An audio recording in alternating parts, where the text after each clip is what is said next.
चलिए लौटने कार्यक्रम की ओर। इधर जम्मू कश्मीर के पहलगाम में हुए आतंकी हमले के बाद भारत ने पाकिस्तान को एक बार फिर सख्त और करारा जवाब दिया। भारतीय सेना ने नियंत्रण रेखा यानी एलओसी पर और साफ तौर पर एलओसी पार कर आतंकियों के ठिकानों पर सर्जिकल स्ट्राइक किया है। यह कार्रवाई दिखाती है कि भारत अब आतंक और उसके मददगारों के खिलाफ किसी भी हद तक जाने को बिल्कुल तैयार है।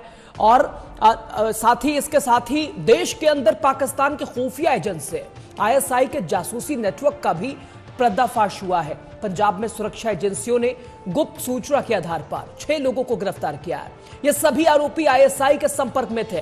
भारत से संवेदनशील जानकारी और पाकिस्तान को ये भेज रहे थे। भारत से संवेदनशील जानकारी पाकिस्तान को भेज रहे थे और इनका पाकिस्तान हाई कमीशन से भी सीधा संबंध बताया गया।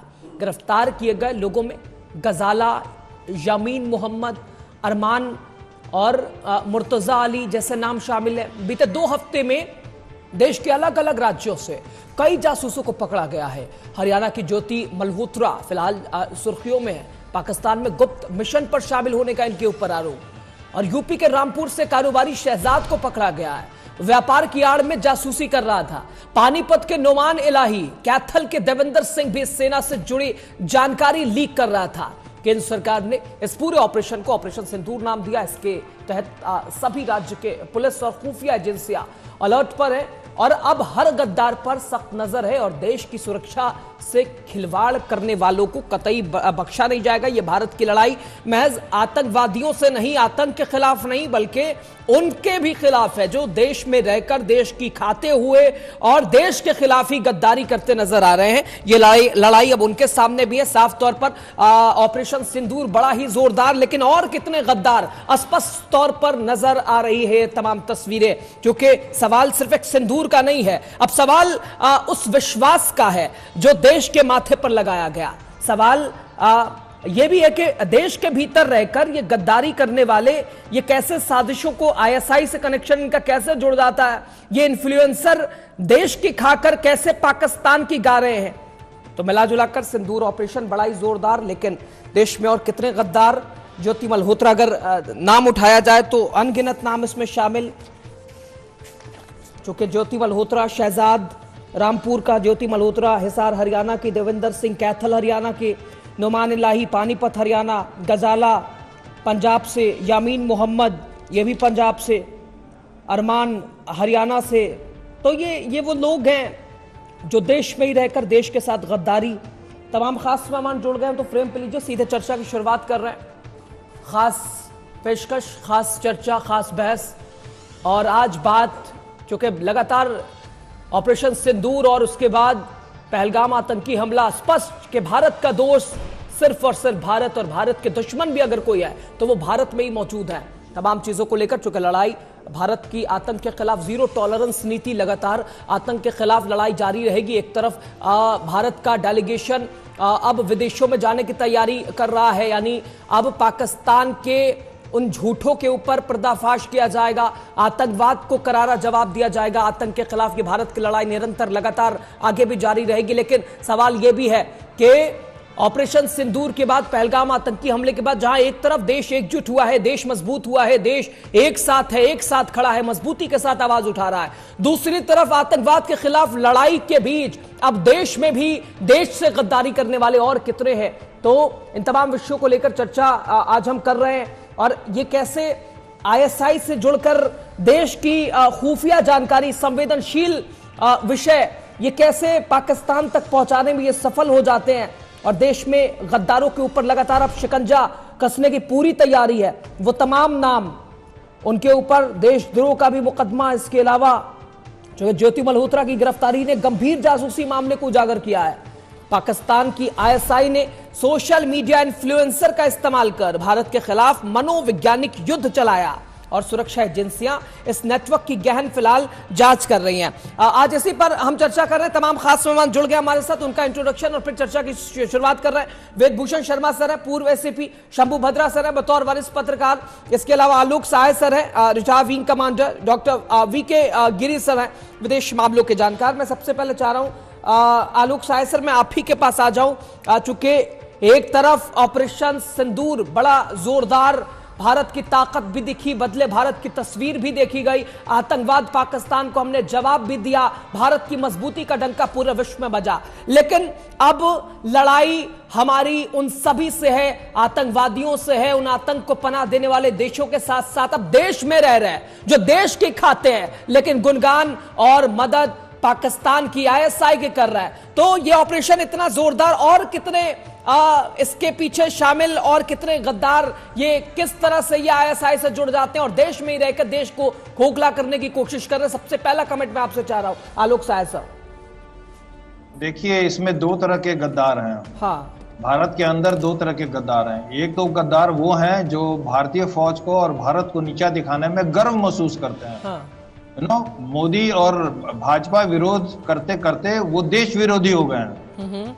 वो उनको बड़ा अच्छा लगता है अगर भारत को नीचा अगर दिखलाया जाए इस समय में, तो किसी भी तरह से भारत की फजीहत होनी चाहिए, तो उनको बड़ा अच्छा लग रहा है। वो ग्लोरीफाइड फील कर रहे हैं क्योंकि इस समय मोदी का शासन है। अरे नामूर्खों, ये देश तुम्हारा है, या तो तुम स्वीकार करो कि तुम इस देश से तुम्हारी कोई लगाव नहीं है, तुम्हारा कोई लगाव नहीं है, तुम्हारी कोई फीलिंग्स नहीं है, नहीं तो तुम गद्दार हो। और दूसरे तरह के वो लोग हैं जो ये देश के प्रति इस तरह की फीलिंग्स रखते रखते उस हद तक चले गए हैं जैसे ज्योति मल्होत्रा और यमीन और ये जो लोग गजाला, जिन्होंने पाकिस्तानी फिर हाई कमीशन ऑफिस में काम करने वालों से संपर्क साध करके इन्होंने जासूसी शुरू कर दी। तो ये दो स्टेप होता है। पहला स्टेप तो यही होता है कि आप भारत की आलोचना करना शुरू करते हैं, आप पाकिस्तान के जिंदाबाद के नारे लगाते हैं, और उसके बाद जब आपको मौका मिलता है तब आप देश के साथ गद्दारी करके जासूस बन जाते हैं। आपको उस तरह के लोगों की खोज बहुत तेजी से पाकिस्तानी आईएसआई एजेंट्स करते हैं और उसका फायदा उठाते हैं, और आप सरकार विरोध होते होते देश विरोधी बन जाते हो और ये भी तैयार हो जाते हो कि उनको हमको किस तरह की सूचना देनी है। देखिए, मैं आपको बता रहा हूं, अभी एक हमारे स्टैंड अप कॉमेडियन है mister B Khan. B Khan साहब हैं स्टैंड अप कॉमेडियन। अभी मैंने उनका एक क्लिप देखा है, वो मॉक कर रहे हैं, एक हमारे व्हाट्सएप पे आया अभी। वो मॉक कर रहे हैं कि अच्छा, पाकिस्तान को तुमने ये खिला के बड़ी शाबाशी ले ली। अरे पाकिस्तान को, वो तो खुद ही पिटा हुआ देश है, हिम्मत है तो चाइना से उलझ के दिखाओ, तब न माने 26 इंच का सीना। मतलब क्या हुआ कि आपको अच्छा नहीं लग रहा है कि पाकिस्तान को मरोड़ा गया, आप कह रहे हो कि अरे हिम्मत है तो चाइना से उलझ के देखो। अरे तो तुम इंडिया क्या अपने दुश्मन से बात कर रहे हो? ये स्टैंड अप कॉमेडियन है बी खान, इसको जूते मार के निकालना चाहिए इस देश से। मैं रिक्वेस्ट करता हूं इस भारतीय सरकार से कि इस तरह के जितने ये एंटी नेशनल्स और जो नियो सेकुलरिस्ट हैं, जो सेकुलरिज्म के नाम पे छलावा करते हैं और भारत के विरुद्ध इस तरह की बातें करते हैं, उनको अरेस्ट किया जाए, उनके ऊपर देशद्रोह का चार्ज लगाया जाए। जी हाँ, बिल्कुल। शब्बू बद्रा साहब, चूंकि सवाल एक सिंदूर का नहीं है, सवाल ये उस विश्वास का है जो देश के माथे पर लगाया गया। अब ये देश में ही रह के, अब ये कौन लोग हैं, ये कैसे आईएसआई से जुड़ के पाकिस्तान की और देश को ही, यानी देश की खाके और देश के साथ ये गद्दारी कर रहा है, कैसे इनके खिलाफ हमें लड़ना चाहिए? देखिए, सरकार जो है सो अपने स्तर पे आज से नहीं, जब से पहलगाम की घटना घटी है, हाँ, उसके बाद सरकार के स्तर पे जो भी स्टेप उठाए जा सकते थे सरकार ने उठाए। सेना को खुली छोड़ दी, सेना को जो एक्शन लेना था वो सेना एक्शन ने लिया भी है और एक्शन ले भी रही है कि जहां जहां जो जरूरी है आतंकवादियों को ढूंढना, पकड़ना, मारना, ऑपरेशन, तो इस तरह से ऑपरेशन सिंदूर एक कंटिन्यू प्रोसेस में है।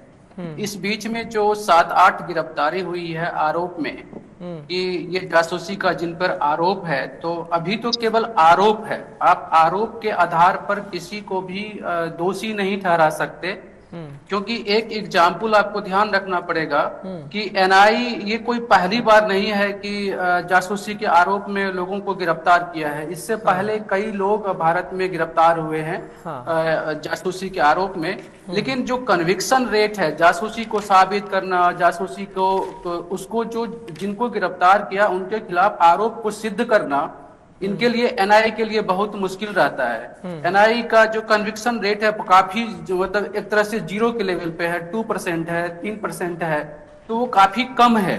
तो आपको ये देखना पड़ेगा कि जिनको गिरफ्तार किया गया है, मेरी बात थोड़ी आपके जो सेंटिमेंट है या आपका जो पैनल में लोग हैं या आप जिस तरह से एंकरिंग कर रहे थे, वो उसमें आपको पसंद नहीं आएगा, लेकिन अभी ये आरोपी है, इन पे आरोप साबित होना है और जो राष्ट्रीय जांच एजेंसी है, पीछे का जो इतिहास है, वो बहुत मामलों में आरोप साबित नहीं कर सकी है और वो फिर बाद में छूट जाते हैं। ऐसे बहुत सारे कुछ तो कनेक्शन है ही ना शंभू भद्रा सर।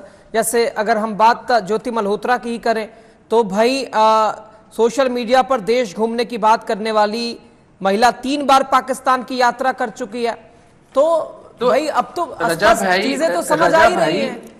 नहीं रजा भाई, जो पाकिस्तान जा रहा है उसका आतंक से ही कनेक्शन होगा, ये तो गारंटी नहीं है। हाँ। ये तो कोई आधार नहीं हुआ। हाँ। आप एक टेलीविजन चैनल पे बात कर रहे हैं तो एक सबूत के साथ बात करेंगे, एक आधार के साथ बात करेंगे। बेशक हमारा पाकिस्तान दुश्मन मुल्क है और पाकिस्तान कभी माफ नहीं कर सकते। आतंकवाद के खिलाफ हम लड़ते रहेंगे, वो आतंकवाद में शामिल है, उसकी खुफिया एजेंसी, उनकी फौज, सभी लोग सीमा पे आतंकवाद का। और ये जो घटना पहलगाम की है, सीधे तौर पर पाकिस्तान इसमें जिम्मेदार है। हम सब बात के लिए हाँ कर रहे हैं, लेकिन जिनको आप आरोप में पकड़े हैं, उसके जब तक आप उसको अदालत के सामने साबित नहीं करते हैं, तब तक उसको सीधे हम अपने चैनल में दोषी ठहरा देना, गद्दार ठहरा देना, ये एक अच्छी मीडिया रिपोर्टिंग नहीं है। एक अच्छी मीडिया रिपोर्टिंग नहीं है वो उस आधार से कि हाँ ठीक है, उस पे आरोप है, हम ये कह सकते हैं कि उस पे गद्दारी का आरोप है, उस पे पाकिस्तान को खुफिया सूचना देने का आरोप है, और ये जब साबित हो जाएगा तब आप अपने चैनल पे उसे गद्दार कह सकते हैं। हो सकता है कि ये आरोप मेरे ऊपर लग जाए, आप पे लग जाए, किसी पे भी लग जाए, मान लीजिए किसी भी कंडीशन में, तो ये कह देना मतलब कि एज एक प्रोफेशनल मीडिया ग्रुप कम से कम आपको नहीं तो, लेकिन शंभू भद्रा सर ये आरोप हम पे क्यों नहीं लगा, ये आरोप आप पे क्यों नहीं लगा, हम पे क्यों नहीं लगा? अब जिन ज्योति मल्होत्रा पे क्यों लगा, शहजाद पे क्यों लगा, देवेंद्र सिंह पे क्यों लगा, नौमान इलाही पर क्यों लगा, गजाला पर क्यों लगा, यामीन मोहम्मद पर क्यों लगा? आप सुनिए, जिन पे भी आरोप लगा है, मैं ये नहीं कर रहा हूँ कि वो आरोप दोषी नहीं है या कि क्या है नहीं है, वो तो अभी नहीं, अब तो रडार पे है, जांच चल रही है। मैं तो एक टेलीविजन चैनल के तौर पे आपके लिए बोला कि भाई आप अपनी बातों में आरोप बोलिए कि आरोप जो है आलोक साय कह रहे कमेंट में ले रहा हूँ, वापस फिर आऊंगा मैं। आलोक साय सर से एक कमेंट ले रहा हूँ, फिर मैं आऊंगा वापस। डीके गिरीश सर भी हैं, वेदभूषण सर भी हैं। देखिए, शंभू भद्रा जी की बात सही है, जब तक आरोप सही नहीं हो जाते हम उनको आरोपी नहीं कर सकते हैं, लेकिन ये हमारे कानून व्यवस्था का दोष है। उसमें हो सकता है कई लोग उसमें निर्दोष होंगे, लेकिन जो दोषी भी होते हैं उनको दोषी साबित करने में पूरा जीवन लग जाता है। आप देखिए, जितने शहाबुद्दीन, क्या आपने उसको कब जाके कन्विक्ट किया था? इतना बड़ा क्रिमिनल अतीक अहमद, कब आपने कन्विक्ट किया उसको? मुख्तार अंसारी, कब आपने कन्विक्ट किया उसको? तो आप जो जासूसी करते हुए पकड़ा गया, उसके पास से सबूत मिले कि वो अंदर गया, उसने डॉक्यूमेंट्स एक्सचेंज किया। अब इसको कोर्ट में साबित करने के लिए तो 20 साल लगेंगे, क्योंकि हमारे कानून में कमी है। अभी रूस में यही पकड़े गए हैं 4 आतंकवादी जिहादी, और देखिए उनका क्या ट्रीटमेंट हुआ है, वीडियो पे आया है। कान मुंह काट के, पूरे चेहरे पहचान में नहीं आ रहा है।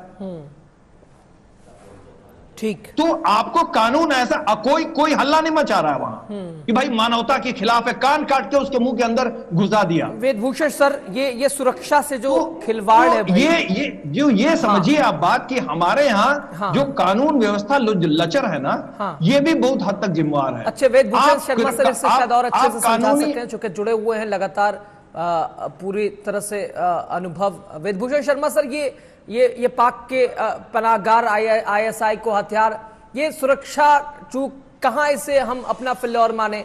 कैसे ये देश में रह के आरोप ही अगर इनके ऊपर लगा है तो भाई क्यों लगा है, और कैसे ये जुड़ जाते हैं और भनक तक नहीं हो पाती है और देश में ही रह के देश की जमीन को ही ये गड्ढे करने लगते हैं? देखिए रजा भाई, ये पहला केस नहीं है। इस देश में गद्दारों की बहुत लंबी फहरिस्त है। कुमार नारायण केस हुआ था, आपको याद होगा। इसरो एस्पिनो जो हुआ था, माधुरी गुप्ता जो खुद मिनिस्ट्री के अंदर थी वो पकड़ी गई थी, उनके साथ एक मुस्लिम नवयुवक के रिलेशन पाए गए थे। इसी तरह से बहुत सारे और एस्पिनोज केस हुए हैं जिनके अंदर ये साबित करना नो डाउट के बहुत मुश्किल काम है और बरी हो जाते हैं। पर इसका मतलब ये नहीं कि वो किसी क्राइम में इन्वॉल्व नहीं थे। मैं आपको शंभू जी की जानकारी के लिए बताऊं, एक कमरे में 2 आदमी हैं, एक आदमी का मर्डर हो जाता है, एक आदमी के हाथ में रिवॉल्वर है, सबूत ना मिले और बरी हो जाए तो इसका मतलब ये नहीं कि आदमी का मर्डर नहीं हुआ था। आदमी का मर्डर हुआ, टेक्निकल ग्राउंड पर वो बरी हो गया, कोर्ट की अदालतों के बड़े बड़े वकील बचाने के लिए खड़े हुए, पैसा खर्च किया गया, जुडिशरी को खरीद लिया गया, वो एक अलग बात है। पर ये कहना कि वो बिल्कुल इनोसेंट है, 33 साल की लड़की, उसको नहीं पता कि क्या कर रही है, उसके तमाम जो आप सोशल मीडिया पर देखें, शंभू जी को बताइए, उनका पाक प्रेम जो दिखाई दे रहा है, वो जिस तरह से पाकिस्तान चाइना के अंदर जा रही हैं, पहलगाम में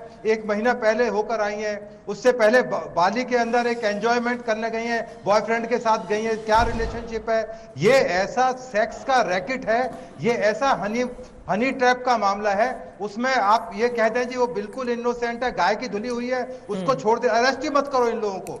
इनको अभी आपको पता है कि कतर के अंदर क्या हालत होती है, यदि ये इनके आरोप कतर के रहने वाली होती तो ये जमीन पर नहीं होती है, ये अल्लाह को प्यारी हो चुके होते 12-13 लोग जो भी थे। तो ये डेमोक्रेसी का मजाक उड़ाना कि हमारे देश में कानून बड़ा लचर है, अरे भाई तमाम चीजें हैं, यही तो हमारे देश की खूबी है, हमारे कानून की खूबी है कि हर चीज को जांच परख कर हम सजा करते हैं। निर्भया के 7 साल के बाद सजा हुआ, फांसी की सजा। तो इनको थोड़ा शंभू जी को बताइए कि इतना उनका पाक प्रेम जो जग रहा है, इतना आसान काम नहीं है। इसमें जो अरेस्ट करना, और वो भी एक महिला को अरेस्ट करना, पुलिस के लिए, आईबी के लिए, रॉ के लिए बहुत बड़ा चैलेंज, बहुत बड़ा चैलेंज है। शंभू जी आप पुलिस में नहीं रहे हो, कमांड रखिए, बोलते वक्त हिसाब से बोलिए, समझ गए? आपका अपनी राय रखिए, मेरे बारे में मत बात करिए। आपका पाक प्रेम मुझे पता है, पहले भी आपने अपने बारे में, हाँ मैं बता रहा हूँ, मैं अपने तजुर्बे से बता रहा हूँ। आप तो पुलिस में नहीं रहे ना, आपने एक केस इन्वेस्टिगेट किया आज तक? कभी आप किसी केस के बारे में बता सकते हो कि इसका ट्रायल किस तरह हुआ? मैं निर्भया केस का बता रहा हूँ, बताइए 7 साल क्यों लग गए उसको?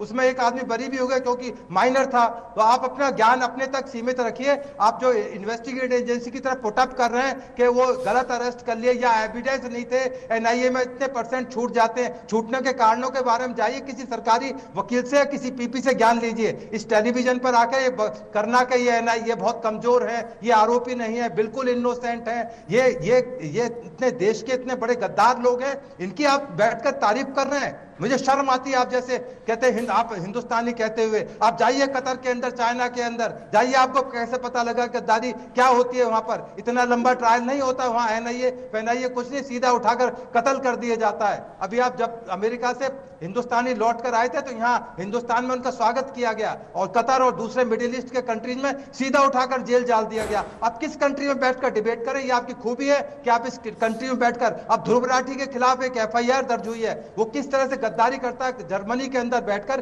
देश के खिलाफ जहर उगलता है। अब उसके खिलाफ FIR होगी, अब रोने वाले आ जाएंगे, बड़े बड़े आप जैसे एडवोकेट्स आएंगे कि साहब बड़का इनोसेंट है, ये पुलिस वाले बड़े जल्लाद किस्म के होते हैं, अदालतें बिल्कुल बिक चुकी हैं देश की अदालतें। तो थोड़ा सोच समझ कर बोलिए, बड़ा सेंसिटिव मामला है। आप तो हमारी तमाम इन्वेस्टिगेटिव एजेंसी को, पूरी सरकारों को घेरने पर लग गए। किस तरह से उसके तमाम चीजें निकल कर आ रही हैं उसके इस लड़की के बारे में आप थोड़ा जानकारी हासिल तो कीजिए कि किस तरह से सोशल मीडिया में उसने किस तरह से इन्फ्लुएंस बढ़ाया। और एक ये इन्फ्लुएंसर नहीं है, विदेशों के अंदर बहुत सारे गद्दार बैठे हैं, वो हिंदुस्तानी होते हुए हिंदुस्तान के खिलाफ। तो इसलिए आप जैसे लोगों की जरूरत नहीं है ज्ञान बांटने की। ज्ञान बांटने के लिए और बहुत सारे प्लेटफॉर्म है, कृपा करके इस तरह के उग्रवादियों की, टेररिस्ट की, गद्दारों की पैरवी बैठकर टेलीविजन पर ना करें तो ज्यादा अच्छा रहेगा। जो कॉमेडी एंटरटेनमेंट वाले ये लोग हैं, ये देश के लिए कभी अच्छे नहीं रहे।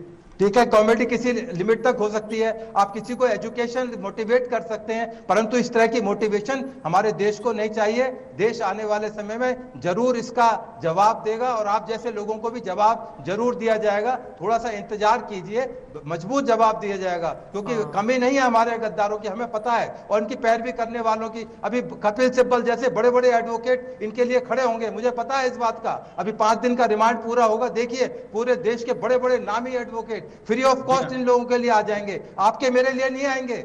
आप बेफिक्र रहिए, जिस दिन आप इस पछड़े में आ गए ना, आपके लिए कोई बड़ा एडवोकेट नहीं खड़ा होगा, इन गद्दारों के लिए जरूर खड़े होंगे। तो थोड़ा सोचिए समझिए कि आप क्या बोल रहे हैं, क्या किन की पैरवी कर रहे हैं। आप अपने कानून की स्थिति पर जानकारी बिल्कुल लगातार ये जो जासूसी नेटवर्क है ना, लगातार बढ़ता जा रहा है। शंभू बद्रा सर, ये जो जासूसी नेटवर्क है ना, ये लगातार बढ़ता जा रहा है। क्योंकि 1-2 नाम हो तब ना, इस पूरे जासूसी नेटवर्क का मास्टरमाइंड ज्योति की बात करें, गजाला की बात करें, यामीन की बात करें, देवेंद्र की बात करें, अरमान की बात करें, नुमान इलाही की बात करें, शंभू बद्रा सर, चूंकि ये देश में ही रहकर और साफ तौर पर इन लोगों को, चूंकि हमारी लड़ाई सिर्फ अब महज आतंकवाद के खिलाफ, आतंकवादियों के खिलाफ नहीं, अब उनसे भी है जो इसी देश में रह के और इसी देश की पीठ में छुरा मार रहे हैं ना, अब ये लड़ाई उनसे भी है और साफ तौर पर ये संदेश भी अब मिलता हुआ जाएगा। मैं वापस आ रहा हूं, डीके गिरी सर हैं हमारे साथ, doctor DK Giri sir. DK Giri sir, operation सिंदूर बहुत जोरदार और कितने गद्दार, ये तो परत दर परत लगातार वो राज खुल रहा है कि भाई देश में ही रह के और पीठ में छुरा ये मारने वाले लोग, इनके खिलाफ क्या कुछ कार्रवाई करने चाहिए और ऐसे नेटवर्क कैसे पनप जाते हैं और पता भी नहीं चल पाता है, जब सिचुएशन आती है, सिचुएशन ऐसी होती है तब वो राज खुल पाता है। डीके गिरी सर, अब किसी भी देश में देखिए, भारत इतना बड़ा देश है, किसी भी देश में अच्छे लोग भी हैं, बुरे लोग भी हैं। अब बुरे काम का, बुरे लोगों का बुरा नतीजा, इनको इसका भोगना ही पड़ेगा और इनको अगर पकड़े गए हैं तो हमारा जो कानूनी प्रक्रिया है उसी के तहत उनको ट्रायल किया जाएगा और उनको पनिशमेंट माने दंडित किया जाएगा। आप जो कह रहे हैं कि कैसे लोग पनपते हैं, और ये देश में देखिए लोग, तो मैंने कहा पूरा दुनिया में ऐसे ही अच्छे लोग भी हैं, बुरे लोग भी हैं। हाँ। लोग लालच में पड़ जाते हैं और कैसे करके गद्दारी करते हैं और उनका वो जो पकड़े जाएंगे उनको खुफिया एजेंसी लगे हुए हैं हमें, लेकिन हमारे एजेंसी को, बाकी लोगों को भी, मैं सिर्फ एजेंसी को नहीं कहता, बाकी लोगों को भी सतर्क रहना चाहिए। इस तरह का जो लोग हैं गद्दारी करते हैं देश के तहत, उनको भी लोगों, उनके बारे में भी रिपोर्ट करना चाहिए, लोगों को बताना चाहिए। सिर्फ एजेंसी के हाथ में नहीं आई है, पूरा देश में सारे नागरिक, सिटीजन सिक्योरिटी जो होता है, उनको भी सतर्क और चौकन्ना रहना चाहिए। जहां भी कोई संदिग्ध चीज दिखने को मिले, किसी आदमी का व्यवहार देखने को मिले, पुलिस को बताना चाहिए। अब इतने लोग, क्योंकि ऑपरेशन सिंदूर पाकिस्तान के खिलाफ भी चला और देश के अंदर भी चल रहा है, इसीलिए शायद इतने लोग का पर्दाफाश हुआ कि इतने लोग बाहर इनको बाहर किया गया है कि कितने खुफिया थे। उड़ीसा जैसे प्रदेश में देखिए जहाँ की हटके है, वहां भी ये लोग पहुंच गए थे। रथ यात्रा बहुत बड़ा चीज होता है वहां पे। ये ज्योति माल्होत्रा जो है वहां पे जाके रही और अपना लोकली लोगों से दोस्ती की, फिर पहलगाम आई, फिर वापस गई। तो रथ यात्रा जो इतना पूरा दुनिया में मशहूर है, वो उस पर भी कुछ हमला करने का इनका विचार था शायद, वो भी पकड़ी गई। तो ये क्योंकि हमारे जो एजेंसीज हैं वो सक्रिय हो गए, तो इसीलिए शायद इन लोग सामने आ रहे हैं।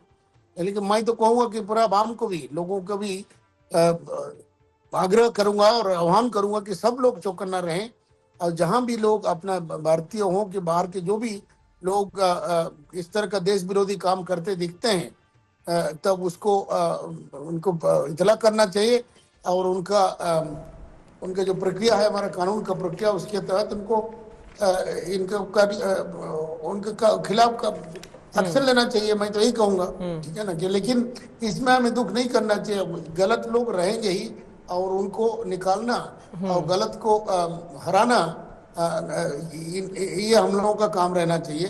ये संसार का नियम है। आप कहेंगे कैसे लोग आए, बहुत तरह का लालच है। कोई कह रहा था कि भाई हनी ट्रैप करते हैं, है ना, ये एक लालच है, पैसे की लालच है। और बहुत सारे लोग ऐसे आके आप भ्रष्ट होके अपना ईमान को बेच देते हैं, ठीक है ना। तो ये हुआ है, उसका अब क्या किया जाए, लेकिन इसका हमें सक्रिय होके इस ताकतों को हमें हराना चाहिए, मैं यही कहूँगा।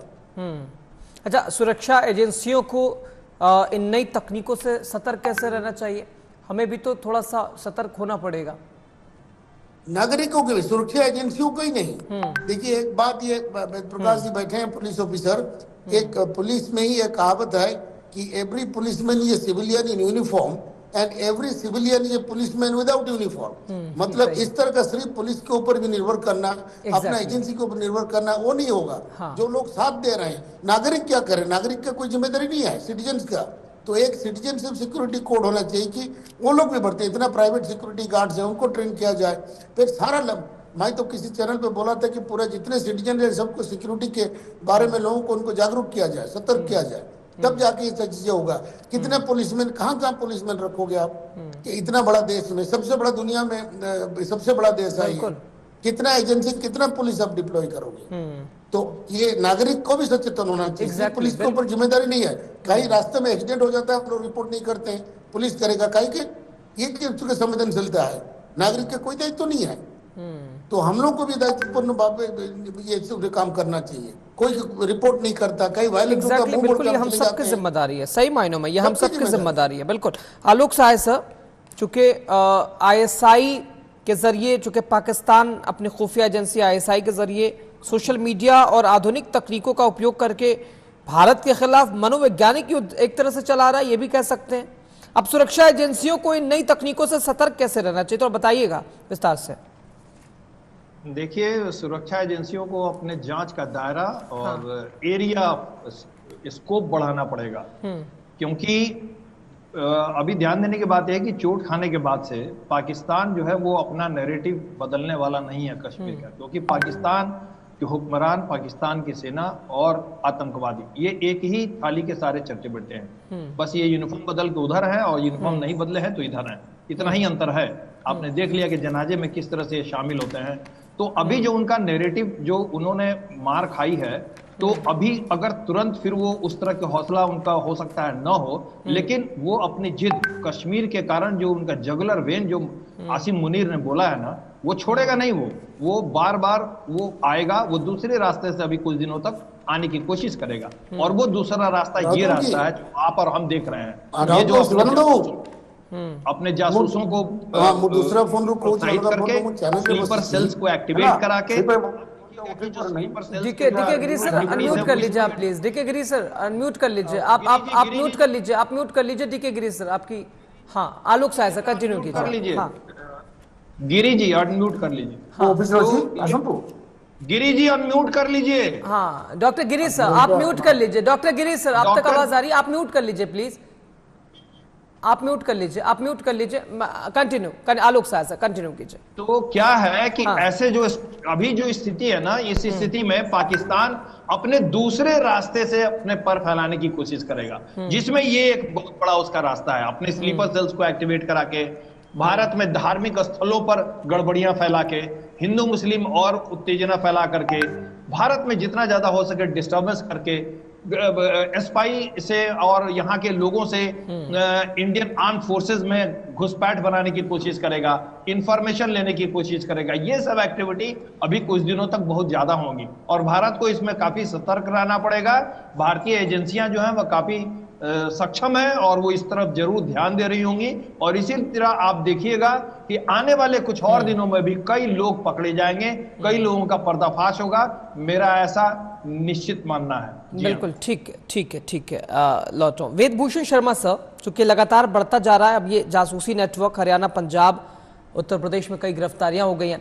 ऐसे में जब ऐसी सिचुएशन आई तब ये पता लग पा रहा कि कहां से कनेक्शन, ISI से कैसे जुड़ाव, ये इन्फ्लुएंसर जो हैं सोशल मीडिया के जरिए कैसे ट्रिप को भी एक तरह से ऑर्गेनाइज करते हुए जासूसी, यानी देश में रह के देश के खिलाफ गद्दारी, तो नजर अब पड़ी इसके पीछे क्या बड़ा कारण, क्योंकि लगातार शिकंजा तो करना चाहिए था। सिचुएशन अब ऐसी आई तब उनके ऊपर नजर जा रही है और तब पता चला कि भाई वो देश में ही रह के ऐसा भी कर रहे हैं। क्यों ना उनके कनेक्शन पनपने से पहले या फिर जब वो शुरुआत उन्होंने करी, जब ऐसा करना शुरू किया, तब हमारी कहां चूक है, ये भी थोड़ा बताइएगा सुरक्षा की दृष्टि से।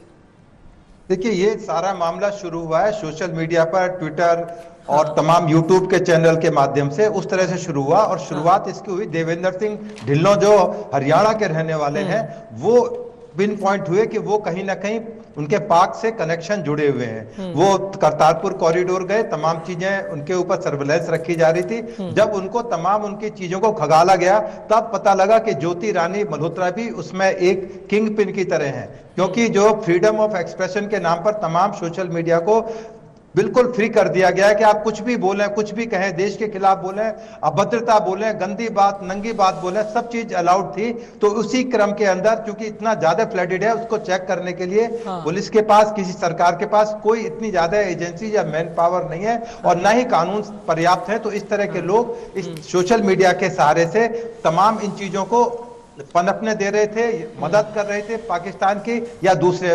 ध्रुव राठी का नाम मैंने इसलिए लिया क्योंकि वो ध्रुव राठी जर्मनी में रहते हैं, उनकी वाइफ जर्मन है। वो इंडिया के खिलाफ, बल्कि आप मोदी के खिलाफ रहे, आप केजरीवाल के खिलाफ बोले, आप कम्युनिस्ट पार्टी के खिलाफ बोले, परंतु वो करते करते वो देश के खिलाफ, धर्म के खिलाफ, सिख गुरुओं के खिलाफ, देवी देवताओं के कैरिकेचर बनाना, तो इस तरह के सोशल मीडिया पे तमाम चीजें चल रही थी। अब सरकार इसके बारे में बहुत जल्दी कोई बड़ा फैसला लेने जा रही है। कुछ इस तरह के रूल्स रेगुलेशन बनाए जाएंगे जिससे कि इनके ऊपर शिकंजा कसा जा सके। अभी जो टेलीविजन पर अभी शुरुआती हुई है, अभी तो अरेस्ट के 5वां दिन इन्वेस्टिगेशन के पुलिस के पास है। तमाम ये पैसा कहां से इकट्ठा होकर आ रहा था, बेनामी पैसा। ज्योति मल्होत्रा कोई बहुत बड़ी एग्जीक्यूटिव या कोई नेता ऐसी तो है नहीं, केवल सोशल मीडिया पर उनका यूट्यूब चैनल है जिससे कि सारे पैसा कमाती है। वहां से तमाम टिकट्स अरेंज हो रहे थे, होटल अरेंज हो रहे थे, दूसरे कंट्रीज में ट्रेवल कर रही थी, चाइना जा रही थी। तो अभी से उसको एक क्लीन चिट देने की जो कवायद है, वो इसी तरह से इन लोगों का मनोबल बढ़ता है। इस तरह के लोग जब समाज के अंदर बैठे हुए हैं कि उसका कुछ नहीं हुआ तो मेरा क्या होगा, जब वो मर्डर करके छूट गया तो मैं भी दोबारा मर्डर कर सकता हूं। तो इस तरह से क्लीन चिट देना अभी से शुरुआत नहीं है, अभी केवल इन्वेस्टिगेशन एजेंसीज हैं, डिजिटल अभी इसकी तमाम फॉरेंसिक जांच होनी है, पैसे का सोर्स पता करना है। और कौन, अभी तो केवल 12-13 गिरफ्तारियां हुई हैं, हो सकता है 50 गिरफ्तारी हो जाए या मामला यहीं पर रुक जाए। और ये तमाम चीजें अदालत के अंदर जाती हैं, अदालत तमाम सबूतों को देखने के बाद में निर्णय करती है। तो कानून चूंकि इजाजत देता है कि सस्पिशन जो काफी है किसी को अरेस्ट करने के लिए, उसमें सुप्रीम कोर्ट की बिल्कुल एस्टेब्लिश है कि किसी आदमी के खिलाफ यदि पुलिस को कोई सस्पिशियस है तो उसको अरेस्ट करने के लिए इतना ग्राउंड काफी है। उसके लिए जैसे आपके प्रवक्ता बोल रहे थे कि बिल्कुल सबूत अकाटे दोगे तब आप उसको अरेस्ट करोगे, जैसे तो हिंदुस्तान में कोई अरेस्ट ही नहीं होगा, सारी जेल खाली हो जाएंगे हिंदुस्तान की। तो इसलिए इस तरह की बातें करना कि कैसे अरेस्ट कर लिया, अभी तो केवल आरोपी हैं, क्यों डिबेट कर रहे हैं। सोशल मीडिया तो बंद हो जाएगा, टेलीविजन बंद हो जाएंगे, कोई डिबेट ही नहीं करेगा। जब सजा होंगे 20 साल बाद ज्योति मल्होत्रा कभी होगी तब डिबेट करी जाएगी। तो ये बड़ा हास्यास्पद लगता है। वो पत्रकार बता रहे थे जो बोल रहे थे तो मुझे बड़े हंसी भी आ रही थी, ताज्जुब हो रहा था, हम डिबेट किस पर करेंगे। टेलीविजन पर जो बात होती है, सोशल मीडिया, अखबारों के अंदर, प्रिंट मीडिया के अंदर चीजें जाती हैं तो इसका मतलब तो बेकार है। ब्लैंक अखबार आएंगे, टेलीविजन पर कुछ आएगा नहीं, केवल जो सरकार बोलेगी वो ही सुना जाएगा। तो ये जो हमारी डिबेट्स होती हैं, सामाजिक एक निर्णय होते हैं, ये पंचायत है जिसको हम पंच कर रहे हैं। हमारे तमाम साथी कुलीग्स बैठे हैं, अपना पक्ष रख रहे हैं, आर्मी के ऑफिसर्स रख रहे हैं, एयरफोर्स ऑफिसर्स रख रहे हैं, तमाम जानकारियां बता रहे हैं, अपने एक्सपीरियंस से बता रहे हैं कि किस तरह व्हाट वेंट रॉन्ग,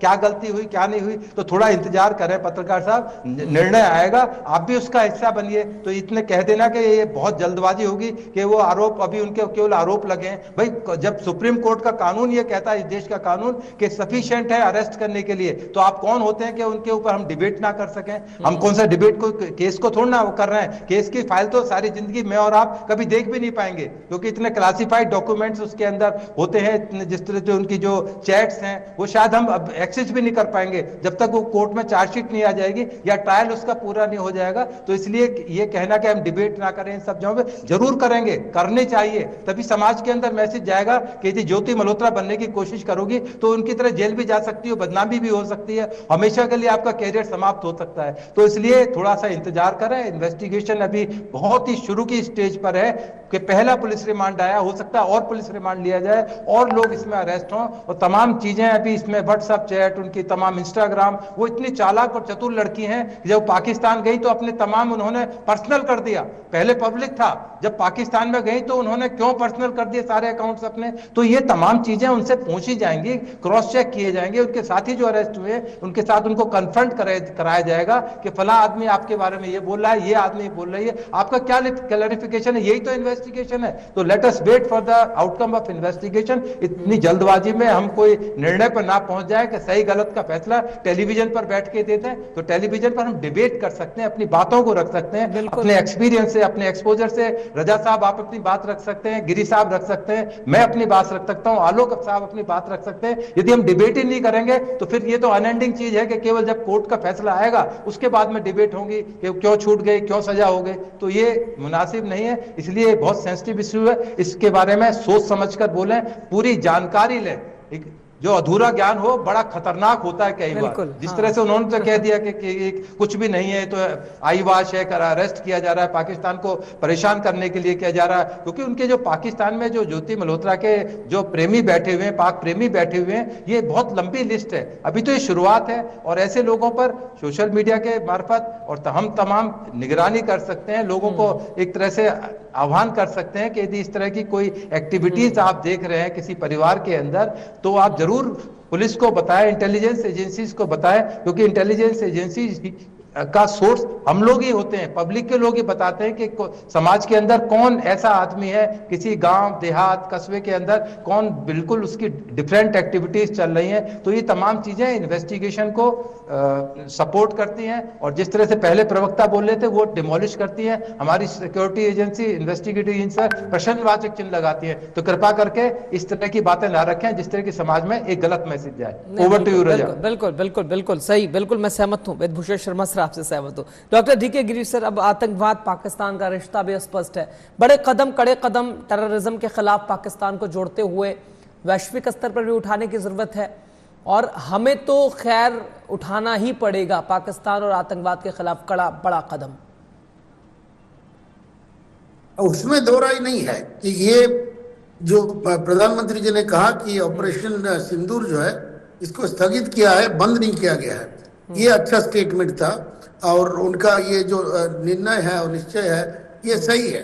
और पाकिस्तान के खिलाफ जब तो आतंकवाद खत्म नहीं होता है हमारे खिलाफ और पाकिस्तान के खिलाफ हम लोगों का जंग मतलब लड़ाई की, मैं गोली बारूद की बात नहीं करूँ, चाहे वो डिप्लोमेटिक हो, कूटनीति का हो, फॉरेन पॉलिसी का हो, ट्रेड का हो, चारों तरफ पाकिस्तान को ऊपर हमें हमला करना चाहिए और पाकिस्तान के साथ हर रिश्ता काट देना चाहिए, चाहे कुछ भी हो, जब तक वो आतंकवाद को खत्म ना करें और पूरी पब्लिकली माने कि भाई हम आतंकवाद से हमारे कोई रिश्ता नहीं है, हाफिज मसूद है, बाकी लोगों को सबको अरेस्ट करें या तड़ीपार करें, तब जाके ये हम लोग को चुप रहना चाहिए। नहीं तो हर बार ये लोग हमला कर देते हैं, हम लोग भी प्रतिक्रिया कर देते हैं, फिर ठंडा पड़ जाता है अगले हमला होने तक। तो ये जो अभी जो शुरुआत है ये आखिरी हम लोग को हमारे डेस्टिनेशन तक हम पहुंचना चाहिए, उसको खत्म करना चाहिए। ये जो हमने बीड़ा उठाया है इस बार, ये सबसे बड़ा स्ट्रॉन्ग रिएक्शन है, क्योंकि हम जाके पाकिस्तान के टेरिटोरी के ऊपर जाके हमला किया है, पाकिस्तान का अंदर, तो ये तो एक हो गया। लेकिन बाकी जो नदी का बात हुई, क्या करतार कॉरिडोर का बंद करने वाला, वीजा की जितना भी कदम उठाए गए हैं और उठाना भी जाना भी चाहिए। जैसे टर्की के खिलाफ जितना सब ट्रीटी हुआ था हम लोगों ने कैंसिल कर दिया काफी इंस्टीट्यूशन। पाकिस्तान के साथ भी हमें कोई नाता नहीं रखना है जब तक आतंकवाद खत्म ना हो और पूरे खुलेआम पाकिस्तान ना बोले, अब दिखाए दर्शाए कि भाई हमने आतंकवाद से नाता तोड़ दिया, तब तक हमें चुप नहीं रहना चाहिए।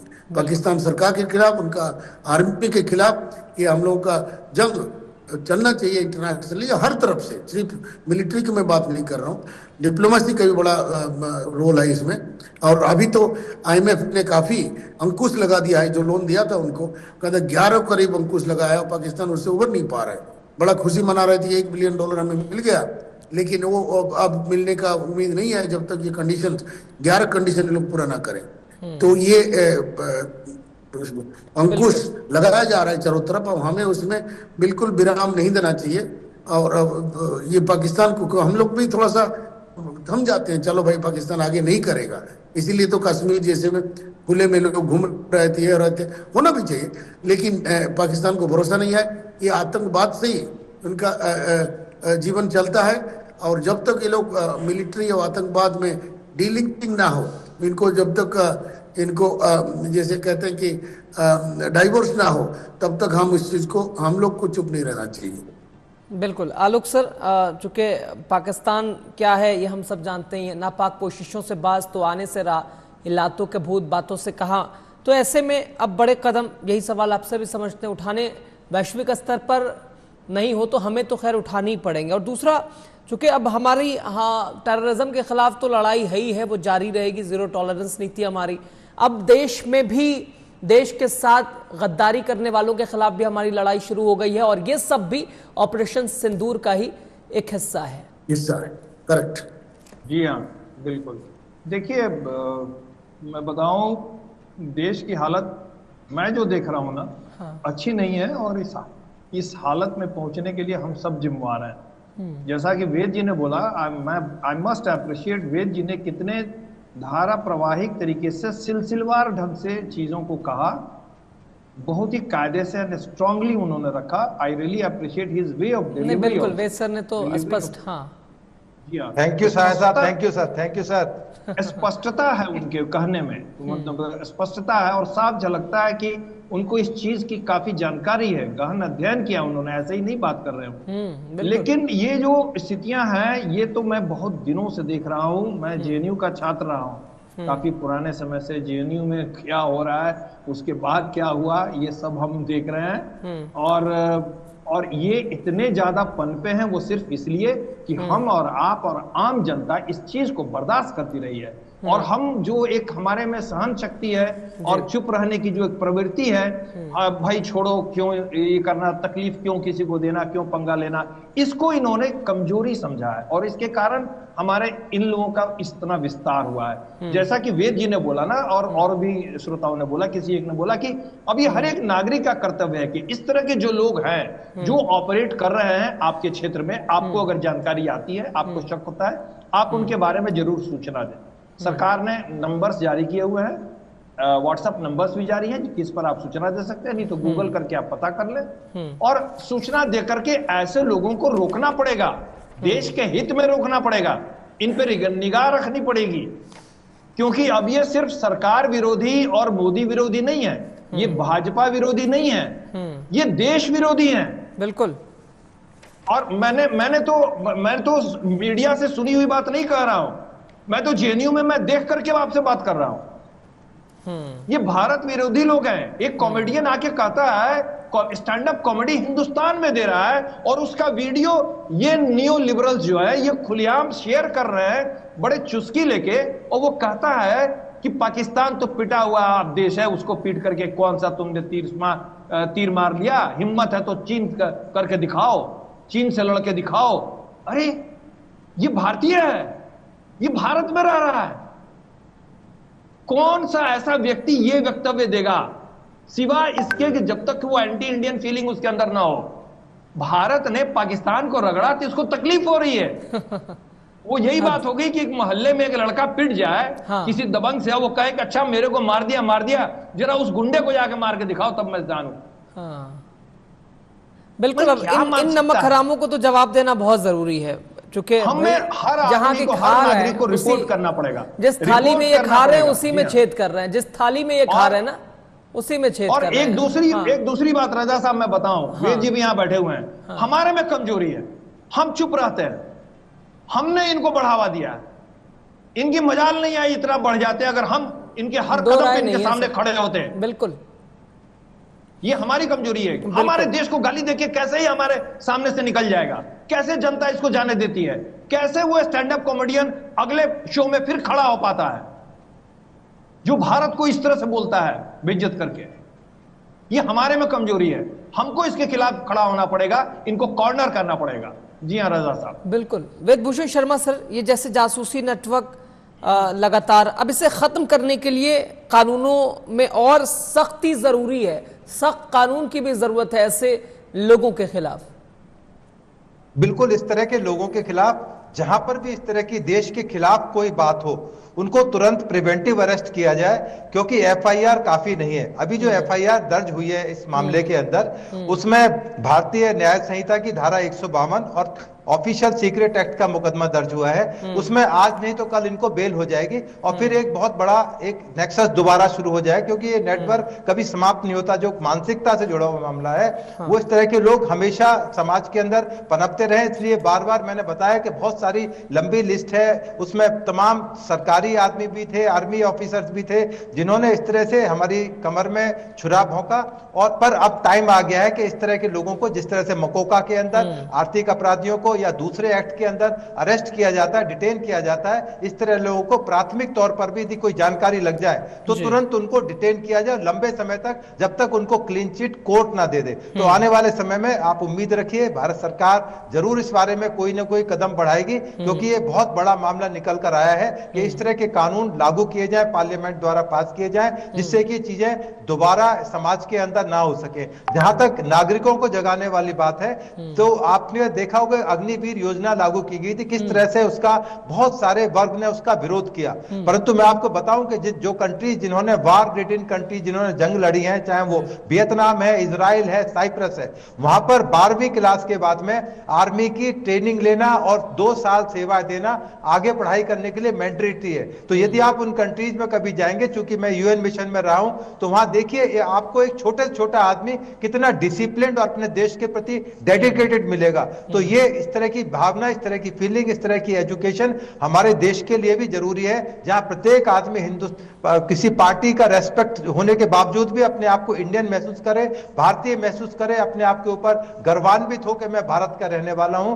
आज नहीं तो कल ऐसी फीलिंग इस देश के अंदर आएगी, और ऑपरेशन सिंदूर का जो भी नतीजा रहा हो, पर इसने हिंदुस्तान को काफी हद तक यूनाइट किया है। आज नहीं तो कल आपको इसके परिणाम देखने को मिलेंगे। ये बहुत बड़ी हमारे ऊपर अटैक, हमारे इनोसेंट नागरिक मारे जरूर गए, पर उनकी कुनवारी जो थी वो हमारे देश के काम आएगी। तमाम देश आज यूनाइट हो गया है। आपने देखा कि पूरे 50 कंट्रीज के अंदर हमारे डिप्लोमेटिक मिशन जा रहे हैं, जहां बताएंगे कि किस तरह से ऑपरेशन सिंदूर हुआ और क्यों हमें उनके ऊपर जाकर, उनकी टेरिटरी में जाकर एयर अटैक करना पड़ा या डायरेक्ट कन्फ्रंटेशन के अंदर जाना पड़ा। तो आप देखिए कि किस तरह से हमारी डिप्लोमेसी हर फ्रंट पर हिंदुस्तान आज खड़ा हुआ है, मजबूती के साथ खड़ा हुआ है। पूरी दुनिया को हम बताएंगे कि हमारे साथ क्या गलत हुआ और हमें क्यों इस हद तक जाना पड़ा कि हमें अपने डिप्लोमेट्स को, अपने डेलीगेशंस को डिफरेंट कंट्रीज को ब्रीफ करने के लिए भेजना पड़ा। ये हिंदुस्तान की डिप्लोमेसी की जीत होगी। पूरे देश के अंदर नहीं, पूरी दुनिया के अंदर हमने मैसेज देने की कोशिश की है कि यदि हमारी तरफ कोई आंख उठाएगा तो उसका मजबूत जवाब हर फ्रंट पर हम देने के लिए तैयार है। ओवर टू यू रजा। बिल्कुल बिल्कुल सही मानो में, यह बदला भारत है, ना ही किसी को छेड़ता है, लेकिन छेड़ने वालों को छोड़ता भी नहीं है। और इस ऑपरेशन ने और इस आतंकी हमले ने हमें तो एकजुट किया ही है, बहुत सारे मैसेजिंग और संदेश और उद्देश्य भी हमारे बीच उत्पन्न कर दिया। डॉक्टर डीके गिरी सर, राष्ट्रीय सुरक्षा के मुद्दे पर हमें एकजुट होकर अब इस विषय पर तो सख्त नीति बनाने की तो आवश्यकता है ही है।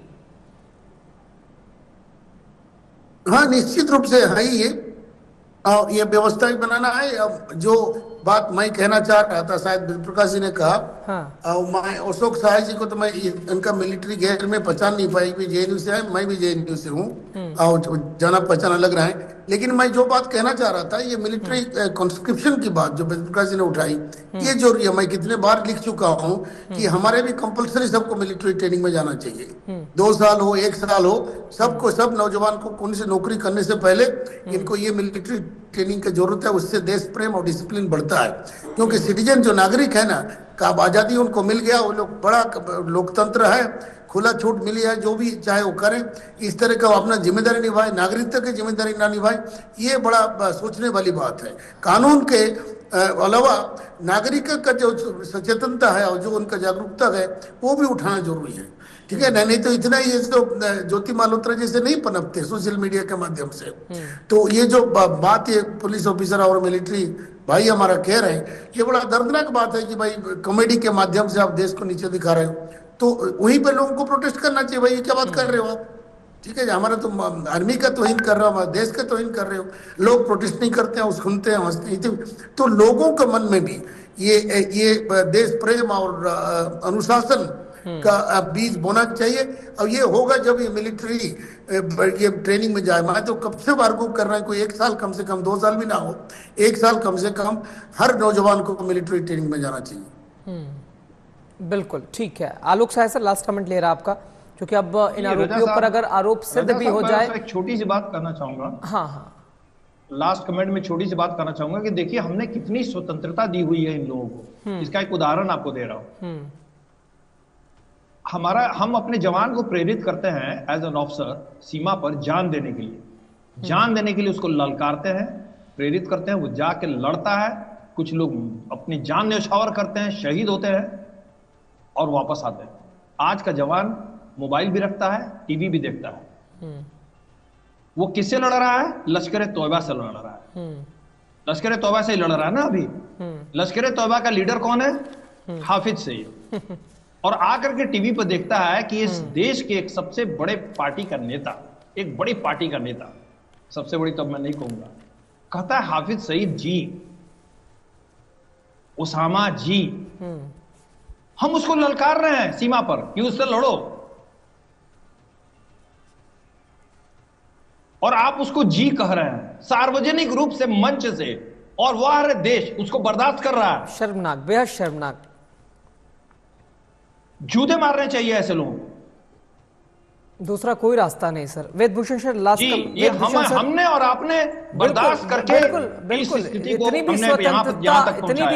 इतनी भी स्वतंत्रता, किस मुंह से जवान को हम ललकारेंगे? हाँ बिल्कुल, वो जान देता है। जान देने क्या होता है? जाइए वहां फौज पे खड़े रहिए, एलओसी पे, तब पता चलेगा जान देना क्या होता है। जब बच्चों के साथ आप गले मिलके जाते हैं बॉर्डर पे, वो क्या फीलिंग होती है। एग्जैक्टली, बिल्कुल। वेदभूषण सर, लास्ट कमेंट आपका मैं चाह रहा हूं।